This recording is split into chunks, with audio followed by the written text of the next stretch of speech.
Assalamualaikum warahmatullahi wabarakatuh. Saya Anggun Sakila, NIM 2102500004, Prodi Pendidikan Teknik Informatika dan Komputer, jurusan Teknik Informatika dan Komputer. Saya akan menjelaskan tentang dukungan sistem operasi. Sistem operasi adalah sebuah perangkat lunak atau biasa disebut dengan software yang tugasnya mengatur atau mengontrol sistem kerja perangkat keras agar dapat menjalankan berbagai aplikasi di sistem komputer. Dengan adanya sistem operasi, maka perangkat bisa dijalankan dengan baik dan sesuai dengan fungsinya. Sistem ini bisa dikatakan memiliki peranan sebagai penghubung antara perangkat keras dan perangkat lunak yang ada dalam sebuah perangkat. Selanjutnya, fungsi sistem operasi. Yang pertama, memori manajemen.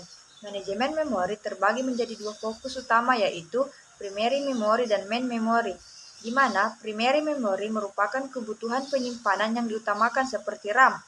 Main memory merupakan penyimpanan yang dapat diakses langsung melalui CPU. Yang kedua, device management. Sistem operasi juga mempunyai fungsi untuk mengatur komunikasi antara perangkat melalui driver.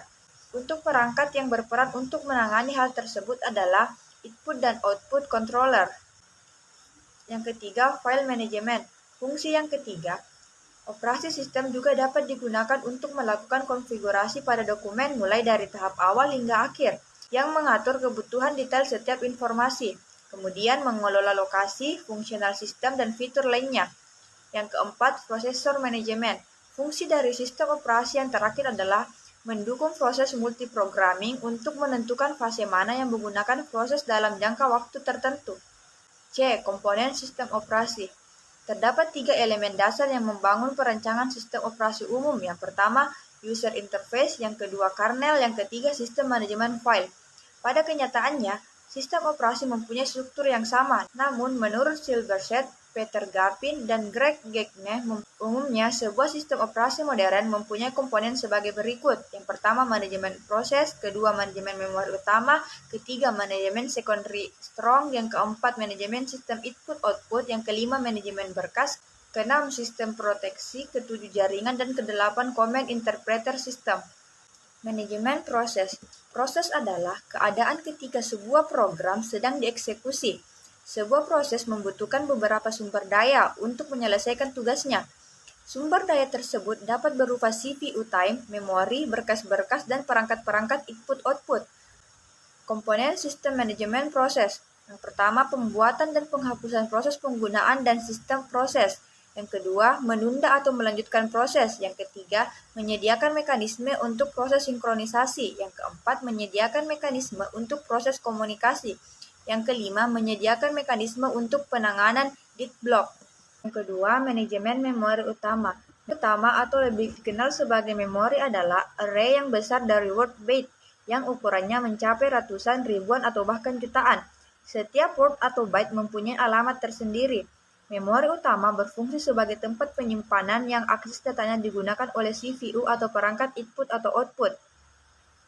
Memori utama termasuk tempat penyimpanan data yang sementara, artinya data dapat hilang begitu sistem dimatikan. Komponen sistem operasi untuk memori utama. Yang pertama, menjaga track dari memori yang sedang digunakan dan siapa yang menggunakannya. Yang kedua, memilih program yang akan di-load ke memori. Dan terakhir, mengalokasikan dan mendealokasikan ruang memori sesuai kebutuhan. Yang ketiga, manajemen secondary strong. Data yang disimpan dalam memori utama bersifat sementara dan jumlahnya sangat kecil. Oleh karena itu, untuk menyimpan keseluruhan data dan program komputer dibutuhkan secondary strong yang bersifat permanen dan mampu menampung banyak data. Contoh dari secondary strong adalah hard disk, disket, dan lain-lain. 4. Manajemen sistem input dan output. Sering disebut device manager yang umumnya sehingga operasi input-output dapat seragam, membuka, membaca, menulis, dan menutup. 5. Manajemen berkas. Berkas adalah kumpulan informasi yang berhubungan sesuai dengan tujuan pembuatan berkas tersebut. Berkas dapat mempunyai struktur yang bersifat hierarkis, direktori, volume, dan lain-lain. Sistem operasi bertanggung jawab. 1. Pembuatan dan penghapusan berkas. Yang kedua, pembuatan dan penghapusan direktori. Ketiga, mendukung manipulasi berkas dan direktori. Keempat, memetakan berkas secondary strong. Dan yang terakhir, membackup berkas ke media penyimpanan yang permanen. 6. Sistem proteksi. Proteksi mengacu pada mekanisme untuk mengontrol akses yang dilakukan oleh program, prosesor, atau pengguna ke sistem sumber daya. Mekanisme proteksi harus membedakan antara pengguna yang sudah diberi izin atau yang belum. Ketujuh, jaringan. Sistem terdistribusi adalah sekumpulan prosesor yang tidak berbagi memori atau clock. Tiap prosesor mempunyai memori sendiri. Prosesor-prosesor tersebut terhubung melalui jaringan komunikasi sistem terdistribusi menyediakan akses pengguna ke bermacam sumber daya sistem. Yang kedelapan, Command Interpreter System.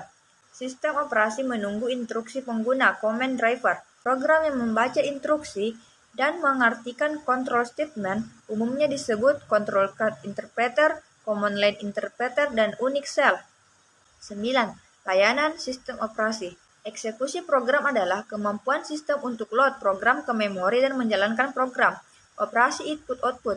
Pengguna tidak dapat secara langsung mengakses sumber daya perangkat keras. Sistem operasi harus menyediakan mekanisme untuk melakukan operasi input atau output atas nama pengguna. Sistem manipulasi berkas adalah kemampuan program untuk operasi pada berkas. Komunikasi adalah pertukaran data atau informasi antar dua atau lebih proses yang berbeda pada satu komputer. Deteksi error adalah menjaga kestabilan sistem dengan mendeteksi error perangkat keras maupun operasi. Sistem sel. Sistem sel menyediakan interface antara program. Sistem sel menjadi jembatan antara proses dan sistem operasi. Sistem sel ditulis dalam bahasa assembly atau bahasa tingkat tinggi yang dapat mengendalikan mesin C. 11. Mesin virtual. Konsep mesin virtual menyediakan proteksi yang lengkap untuk sumber daya sistem. Dikarenakan tiap MV terpisah dari MV yang lain, namun hal tersebut menyebabkan tidak adanya sharing sumber daya secara langsung. MV merupakan alat tepat untuk penelitian dan pengembangan sistem operasi. Konsep MV sulit diimplementasikan sehubungan dengan usaha yang diperlukan untuk menyediakan duplikasi dari mesin utama. 12. Perancangan sistem dan implementasi. Mekanisme menjelaskan bagaimana melakukan suatu kebijaksanaan memutuskan apa yang harus dilakukan. Pemisahan kebijaksanaan dari mekanisme merupakan hal yang sangat penting. Ini mengizinkan fleksibilitas yang tinggi bila kebijaksanaan akan diubah nanti. Kebijaksanaan memutuskan apa yang akan dilakukan. Implementasi sistem biasanya menggunakan bahasa assembly. Sistem operasi sekarang dapat ditulis dengan menggunakan bahasa tingkat tinggi. Dapat diubah lebih cepat, lebih ringkas, dan lebih mudah dimengerti. Sistem operasi lebih mudah dipindahkan ke perangkat keras yang lain apabila ditulis dengan bahasa tingkat tinggi. Yang terakhir, sistem generation. Sistem operasi dirancang untuk dapat dijalankan di berbagai jenis mesin. Sistem harus dikonfigurasi untuk tiap komputer. Program sysgen mendapatkan informasi mengenai konfigurasi khusus dari sistem perangkat keras. Sekian penjelasan dari saya mengenai dukungan sistem operasi. Kurang dan lebihnya mohon dimaafkan. Wabillahi taufiq walhidayah. Wassalamualaikum warahmatullahi wabarakatuh.